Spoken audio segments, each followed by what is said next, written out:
طب ايه اللي يقوي المناعه؟ الاكل طبعا. تعال اقول لك بعض الامثله. رقم واحد الفواكه الحمضيه، برتقال، ليمون، جريب فروت، مليانين فيتامين سي اللي بيخلي الخلايا المناعيه شغالين زي النار.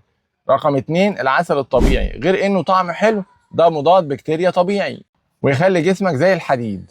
رقم ثلاثة التوم، ده بقى مش بس طعم في الأكل، ده مضاد حيوي طبيعي بيرفع كفاءة الجهاز المناعي. رقم أربعة الزبادي واللبن الرايب، فيهم بروبيوتيك، البكتيريا النافعة دي اللي بتظبط المعدة والجهاز الهضمي السليم هو الأساس لمناعة قوية.